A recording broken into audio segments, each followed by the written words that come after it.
It all started with the sudden silence.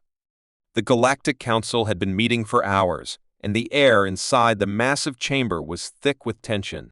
The once proud building, where representatives from dozens of species gathered to discuss the fate of the galaxy, now seemed like a relic of a time gone wrong.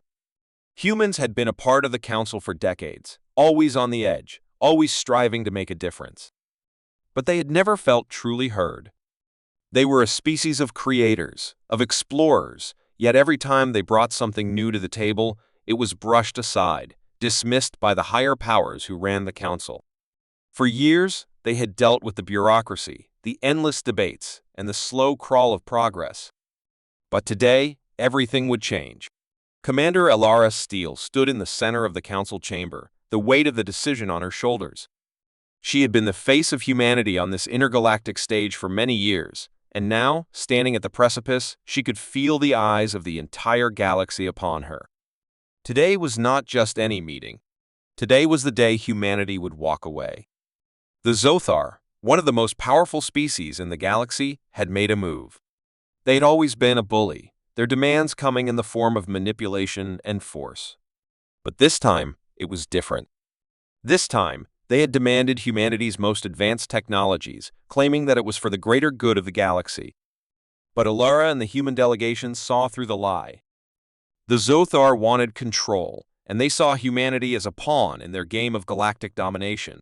The room buzzed with hushed whispers as Alara stood, looking at the faces around her. The representatives of the Council, from species both strange and familiar, shifted uncomfortably. They knew what was coming. Alara's eyes locked with the Zothar representative, a hulking figure with dark reptilian eyes. His name was V-Kar, and his smirk was one of arrogance. He thought that humanity would bend, just like every other species before them. He was wrong. With a calm but unwavering voice, Alara spoke the words that would change everything. Humanity has made its decision. We are leaving the Council. The shock was instantaneous. The room fell dead silent, as if time itself had stopped. It wasn't just a resignation. It wasn't just a protest. It was a declaration. The humans were done playing the Council's games. For too long, they had watched as their ideas were ignored.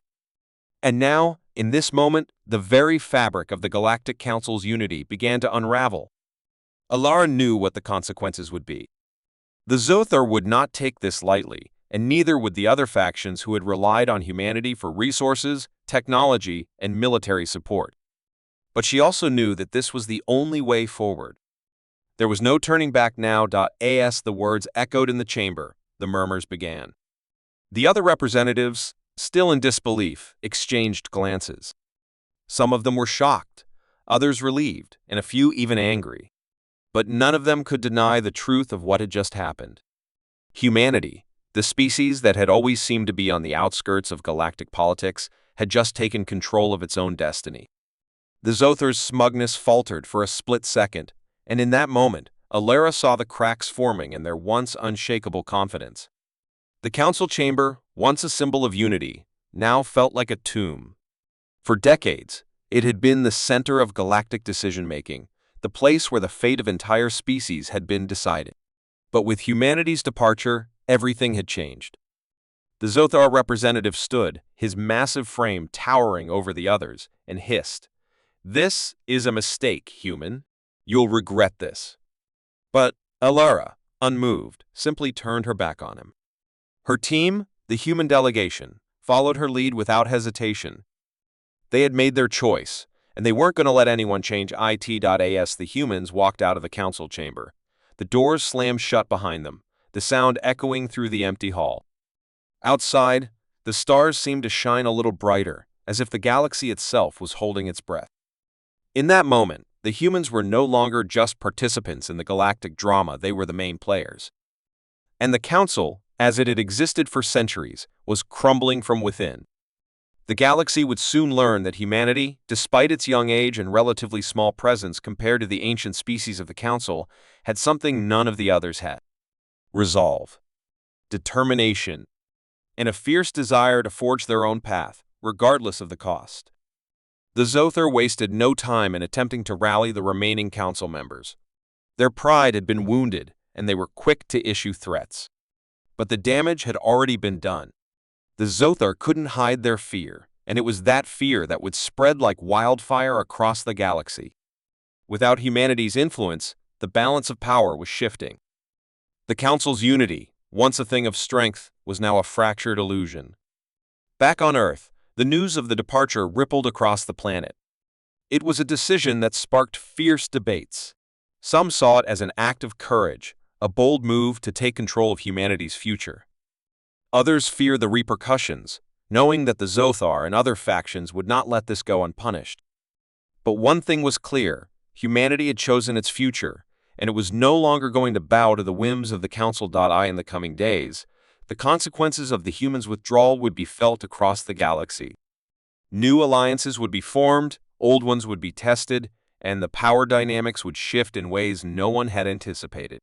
But for now, as Allura Steele stood on the bridge of the flagship Odyssey, looking out into the vastness of space, she couldn't help but feel a sense of exhilaration. The galaxy was vast, full of opportunities and dangers, but humanity was no longer going to sit idly by. It was their time now, and for the first time in centuries, the galaxy would be forced to reckon with the human spirit. The silence that followed humanity's departure from the Galactic Council was deafening, but it didn't last long. The shockwaves of Allura Steele's bold declaration spread like wildfire, reaching every corner of the galaxy. There were those who saw humanity's withdrawal as a cry for independence, a desperate, yet brave, move to escape the suffocating grip of an unfeeling bureaucracy. Others, especially those from the more established species in the Council, saw it as a dangerous mistake, one that would lead to chaos and destruction. But as the days passed, it became clear that the galaxy was changing in ways no one could have predicted. At first, the Zothar were the loudest in their protests. Their representative, V. Carr, seethed with anger as he returned to his people, vowing retribution against humanity. The Zothar had long considered themselves the undisputed rulers of the galaxy's militaristic factions, and now they were faced with the human rebellion. But in their rage, they overlooked something crucial. Humanity, though small in numbers, had a unique ability to adapt, to think differently, to innovate where others stagnated. They'd always been underestimated, and now that underestimation was beginning to turn against the Council itself. The Zothar's attempts to rally the other species failed miserably. The galaxy's political landscape had become a delicate web, and humanity, by pulling out of the Council, had disturbed the balance in a way that left everyone unsure of what to do next.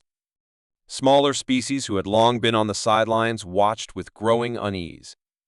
They had always looked to the Council for protection, but the absence of humanity's stabilizing influence left them vulnerable. Some began to question the wisdom of staying in an alliance that seemed to be collapsing from within. Others quietly began to break away, realizing that their futures might be safer without the corrupt, increasingly unstable leadership of the Council. In the midst of the growing uncertainty, human fleets, once a modest presence in the galactic expanse, began to show their might. The sudden surge in technological advances, many of which had been kept hidden for years under the Council's watchful eye, now came to the forefront. The human fleets, once humble by galactic standards, now boasted new ship designs, more efficient energy systems, and weapons that could cut through enemy defenses with terrifying precision. They were no longer just a secondary force. They were becoming a dominant military power. It wasn't just the Zothar who were feeling the pressure.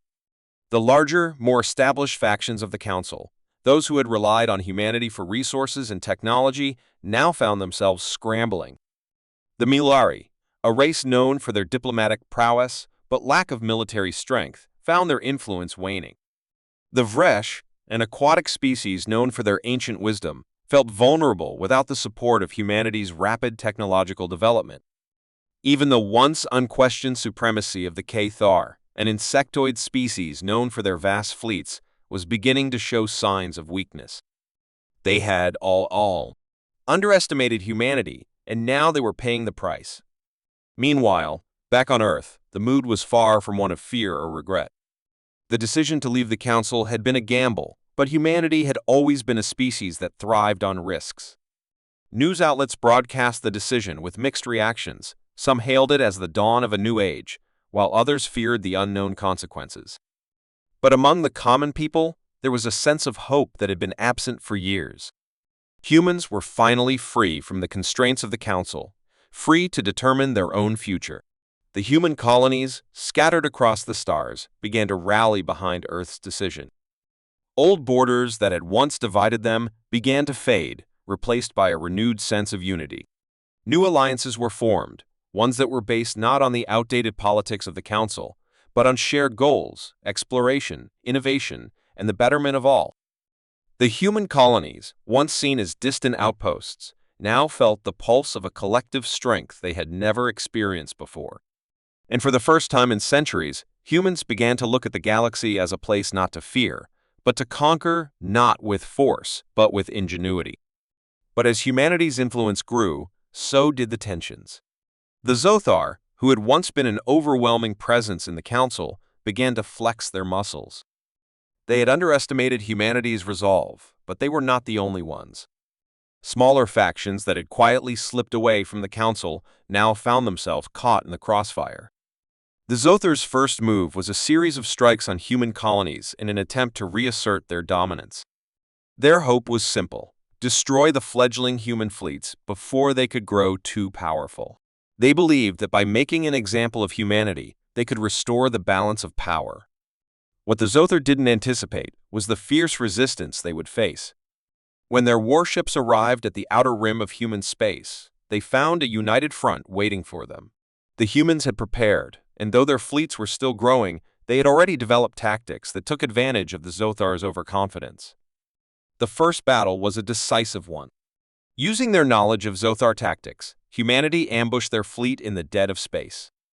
The Zothar were caught off guard, their ships torn apart by the precision of human weaponry and the unpredictability of human tactics. As the dust settled, the message was clear. Humanity was not a species to be underestimated. The Zothar, once so sure of their dominance, were now retreating. The ripple effect was immediate. News of the victory spread across the galaxy, and for the first time in years, humanity's reputation was no longer one of weakness. It was one of resilience, intelligence, and strength. The Zothar weren't finished, but their failure had created a fracture in their ranks. Other species, who had once looked to the Zothar for strength, began to reconsider their alliances. Even within the Council, the cracks were deepening. The human victory was not just a military one. It was a symbolic shift, a sign that the galaxy could no longer be ruled by the old order. Humanity had changed the game, and now everyone would have to adapt. As Lara Steele looked out over the stars, she knew that the battle had only just begun. The Zothar would strike again, but humanity was ready. They had taken their first step into the future, and there was no turning back.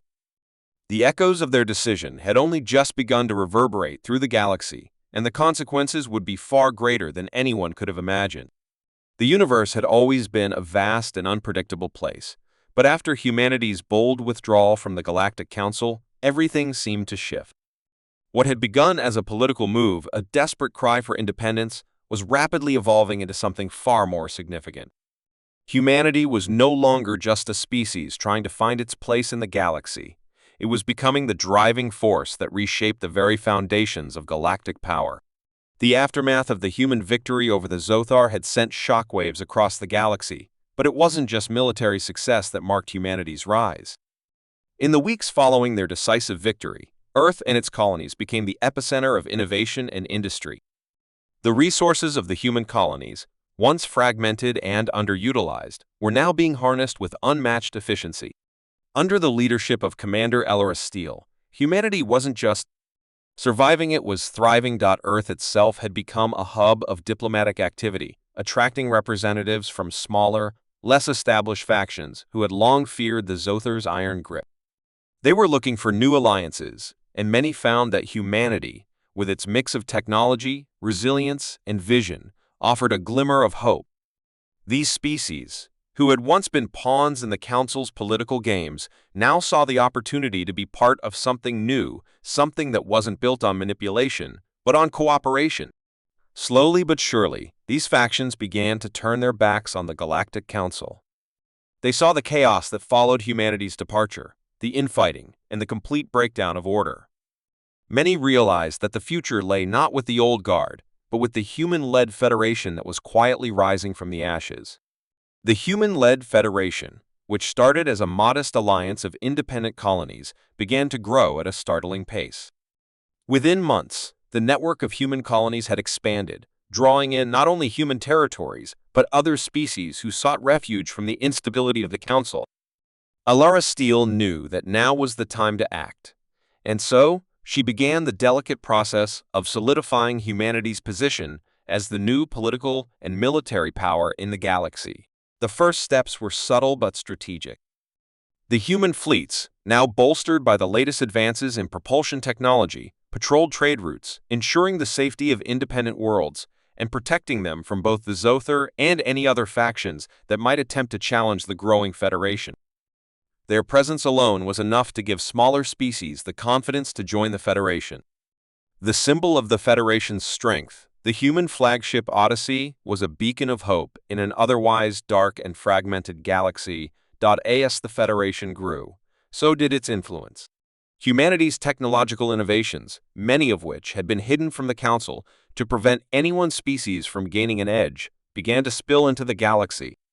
Advanced energy shields, more efficient faster than light travel, and new weapons that utilized the very fabric of space-time itself gave the Federation an undeniable advantage. And it wasn't just the military technologies that were revolutionizing the galaxy. Humanity's scientific breakthroughs in medicine, agriculture, and resource extraction were helping entire systems thrive. The Federation was not an empire built on fear and conquest. It was an empire built on progress, on unity, and on a vision of a better future. But with growth came conflict.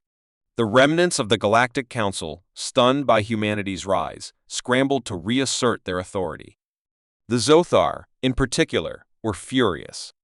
Their defeat had not just been a blow to their military pride, it had been a deep humiliation. Their attempts to reclaim control over their dominion were growing more aggressive. They started by launching raids against Federation trade routes, hoping to destabilize the supply chains and weaken humanity's hold on the galaxy. But the human fleets, now much larger and more advanced, responded with overwhelming force. It wasn't just the Zothar that were challenging humanity. Other factions, particularly those who had once dominated the Council through manipulation and power, were now seeing their influence slip. The Cathar, a once unassailable insectoid species, began to feel the pressure as the Federation's growing fleet made it clear that they were no longer interested in playing by the old rules. The Cathar had long been known for their military prowess, but they had grown complacent, trusting in their sheer numbers and overwhelming firepower. Now, they found themselves outmatched by the speed, adaptability, and innovation of humanity's forces. Their attempts to subdue human colonies were met with fierce resistance, and their fleets began to fall back, unable to maintain their superiority. It was during one of these conflicts that Commander Alara Steele's strategic brilliance truly began to shine. As the Cathar launched a massive attack on the Federation's outer rim, Alara ordered a daring counterattack. Utilizing her knowledge of the Cathar's military tactics, humanity's fleet set a trap in the uncharted reaches of space. The Cathar, confident in their overwhelming firepower, fell right into it. The Federation's ships, equipped with the latest in stealth and decoy technology, ambushed the Cathar fleet with surgical precision. The battle was swift and brutal, and the Cathar were forced to retreat, their ships heavily damaged and their morale shattered. The victory was a defining moment for the Federation. It showed the galaxy that humanity wasn't just a new force to be reckoned with, it was a force that could outthink, outmaneuver, and ultimately overcome even the most powerful of adversaries. News of the Cathar's defeat spread like wildfire, and with it came a renewed sense of purpose for the Federation's allies. The smaller species who had once feared the Zothar, the Cathar, and other major factions now rallied behind humanity. They saw the potential for a new order, one where the old power structures no longer dictated the galaxy's fate. In the heart of the Federation, humanity began to draft its new constitution, a document that would guide not just human colonies, but all species within the Federation. It was a vision of a united galaxy, one where strength was measured not in the size of one's fleet, but in the ability to cooperate, to innovate, and to uplift all sentient life. The Federation, led by humanity, was slowly but surely becoming the new center of power in the galaxy. Steel stood on the bridge of the Odyssey, gazing out into the vastness of space. She couldn't help but reflect on how far humanity had come. From a small, disregarded species to the leaders of an empire, humanity had defied every expectation. They had faced down the Council, the Zothar, the Cathar, and countless other challenges, and yet they had emerged victorious. But Alara knew that this was only the beginning.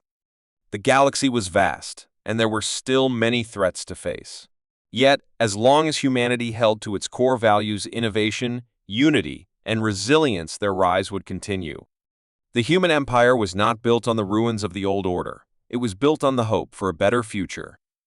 And in the end, that was the greatest power of all. The stars no longer shone as they once had. The galaxy, once ruled by the distant and rigid hand of the Galactic Council, was now pulsing with new life and new fear. The rise of the human-led Federation had brought order and protection to countless systems, but it had also awakened something else. In the quiet stretches of space, beyond the mapped hyperlanes and diplomatic corridors, old threats were stirring ones that had slumbered in silence while the Council squabbled and fractured. Now, as humanity stood on the edge of true galactic dominance, those shadows began to move. Inside the Federation, prosperity flourished. Trade between species had never been more efficient. Knowledge, culture, and ideas were being exchanged at a scale the Council had never allowed. Humans, alongside their alien allies, were working together to build cities on gas giants, mine rare minerals from dying stars, and even terraform barren moons into lush green worlds. Commander Alara Steele, now widely respected across the stars, had transformed the Federation into something more than an alliance. It had become a vision of what the galaxy could be when led by those who refused to be shackled by fear or tradition. But peace rarely lasted forever. Reports began to filter in from fringe outposts, strange signals, flickers of movement near dark space regions, and entire scouting vessels vanishing without a trace. At first, these were dismissed as anomalies, static, black hole interference, or old Council-era technology malfunctioning. But soon, the disappearances became more frequent. Frontier colonies went silent. Transmissions were intercepted, half-finished screams drowned in static. The stars near the edge of the galactic rim began to dim, as if something vast and ancient was casting a shadow across them. Alara knew instinctively that this wasn't the work of the Zothar or the Cathar. Even in their rage, they were predictable. This was something else. Something older. She recalled buried files from humanity's early days in the Council data suppressed, stories labeled as myth. The Void-born, an extinct civilization spoken of in whispers, believed to have vanished long before the Council's rise. No confirmed records remained, but their ruins had been found, silent, towering monoliths that vibrated with energies even humanity couldn't explain. Now it seemed they had not been dead after all. Fearing a panic, Alara kept the discoveries quiet. She deployed special reconnaissance units deep into the uncharted sectors. What they found confirmed her fears. Enormous structures, black as obsidian and humming with a strange pulse, were activating. Drones vanished the moment they entered the area. Warships sent to investigate lost contact within seconds. Only one vessel made it back, its crew catatonic, their minds shattered by something they could not describe. Their last recorded message was a simple phrase, repeated over and over in terrified voices: "They are waking." Realizing the scale of the threat, Alara convened a secret council of her most trusted allies, leaders of species who had joined the Federation not for power, but for survival and purpose. Among them was Ralvek of the Thalari, a species of crystalline thinkers who spoke in harmonics, Juno Kale from the Martian Expansion Corps, and Katrin, a high priestess of the ethereal Ashari. All of them had seen the signs. Katrin, whose people believed in the cycles of rebirth among stars, was the first to confirm it.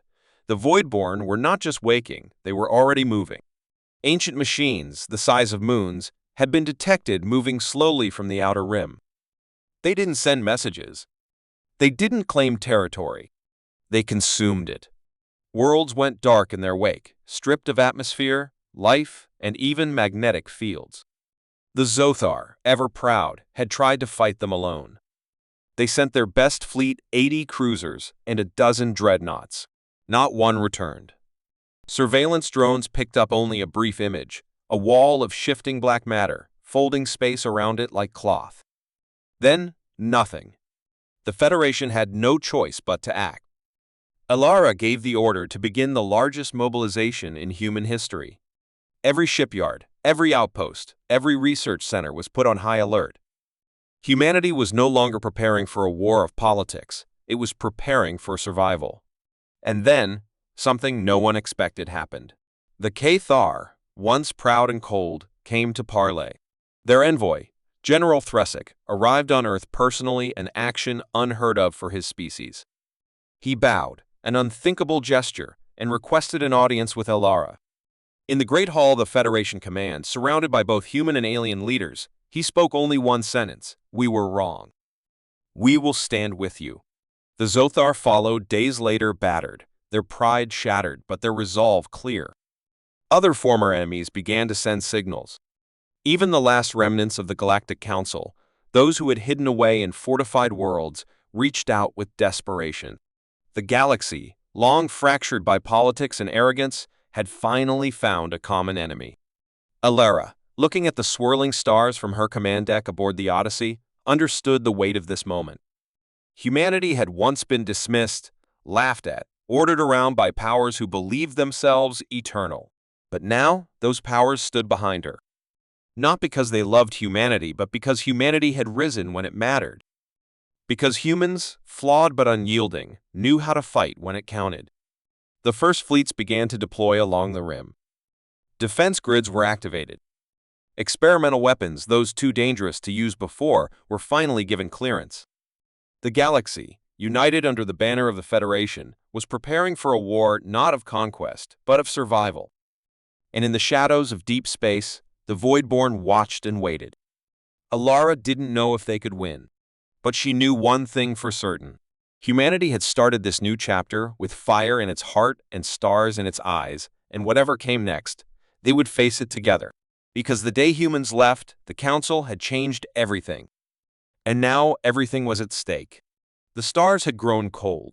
Across the rim of the galaxy, a shadow spread like ink in water, slow, silent, unstoppable. The Voidborn had arrived. They didn't speak. They didn't demand. They simply advanced. Worlds once filled with life were reduced to lifeless rocks. Their machines, vast and shifting like living metal, devoured light itself.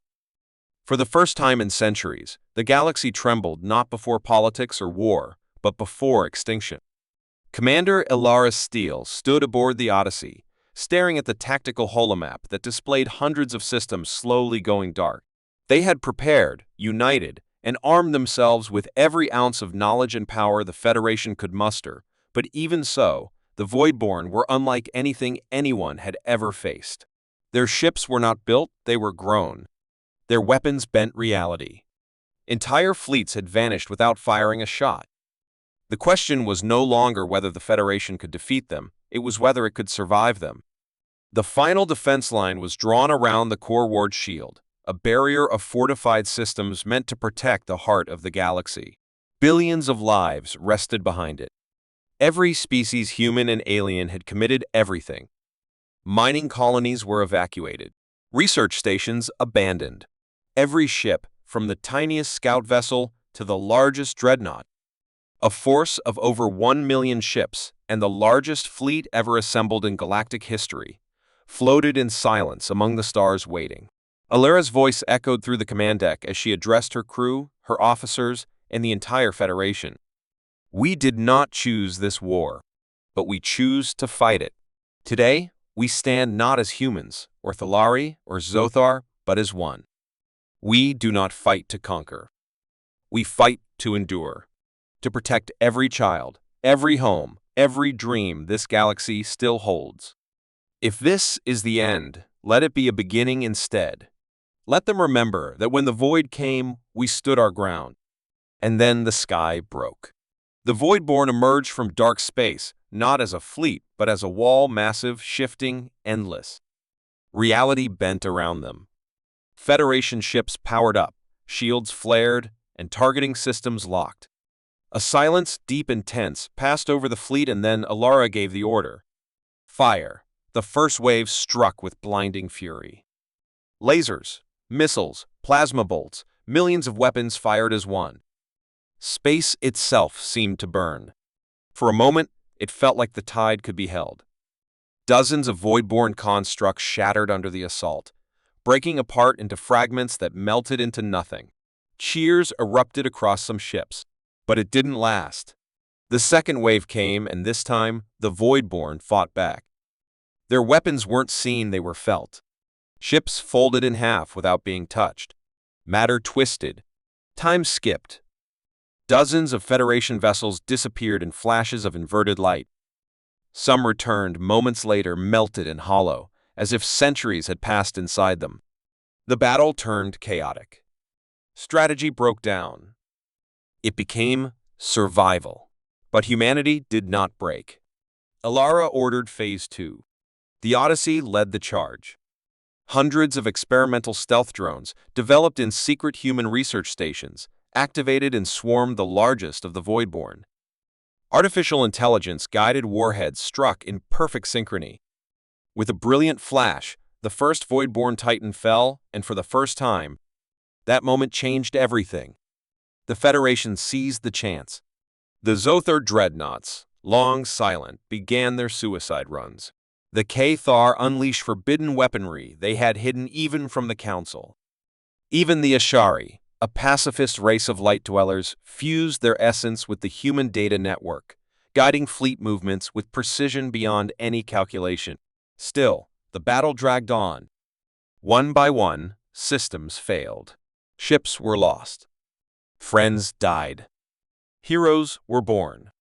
Across 1,000 starfields, sacrifice became the currency of survival. Alara knew they needed more. And so she enacted the final contingency, Project NOVA. Deep beneath the surface of Earth's moon, humanity had built a weapon that had never been used, a fusion of dark matter and quantum entanglement, designed to tear open a localized rift in space-time and collapse any mass into it. A singularity bomb. Dangerous. Unpredictable. Forbidden.it was their only chance. The Odyssey, damaged but still leading, carried it toward the Voidborn core. Alara herself piloted the final run. The fleet gave her cover, sacrificing everything to clear the path. As she approached, the Voidborn seemed to sense the threat. They surged. Entire swarms closed in. Hull alarms screamed. Fires tore through the decks. But Alara held course. She opened a channel. To all who hear me, know this: we were never meant to rule the stars. Only to protect those who dream among them. If this is our last breath, let it be one of purpose. And then she released the core. The screen went white. For one long moment, the galaxy held its breath. Then came the wave, a silent ripple that washed through space, folding the Voidborn inward. Light bent. Gravity twisted.